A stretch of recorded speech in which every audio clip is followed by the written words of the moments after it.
Tu as raison que la provocation est réelle. Tu as tort de penser que la révolte spontanée change quoi que ce soit durablement. Parce que regarde l'histoire.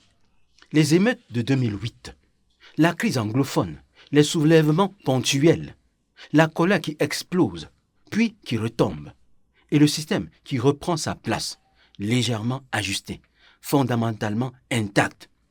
Pourquoi? Parce qu'une révolte sans socle ne construit rien. Elle détruit parfois ce qu'elle voulait protéger. Elle fatigue les plus courageux en premier. Elle divise exactement comme le système le préfère. La provocation est calculée. Elle est conçue pour provoquer une réaction désorganisée.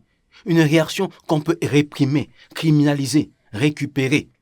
Ce qu'ils craignent vraiment, ce n'est pas ta colère, c'est ton organisation. Ce n'est pas ton explosion, c'est ta cohésion. Ce n'est pas ta révolte, c'est ta mémoire.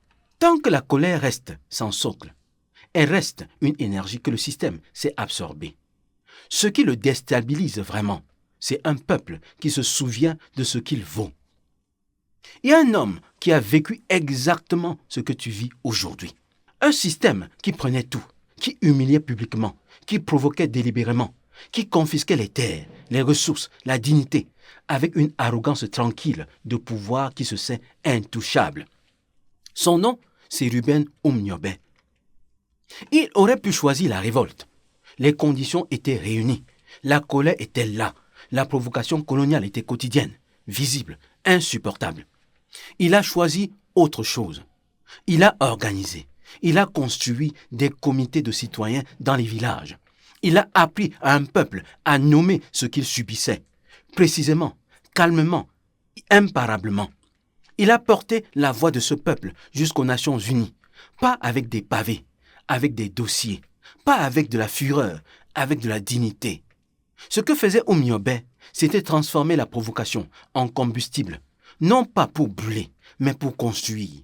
Il prenait la colère légitime du peuple et la canalisait vers quelque chose qui dure, quelque chose que la répression ne peut pas effacer d'une nuit. Ernest Ouandié a tenu la même ligne jusqu'à son exécution.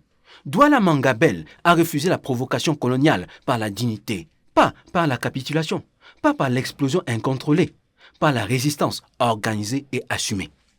MISPA 237 construit ce socle, objet par objet, nom par nom, colère par colère transformée. MISPA 237, mémoire, dignité, guérison. Rejoins-nous sur notre site internet mispacameroun.org.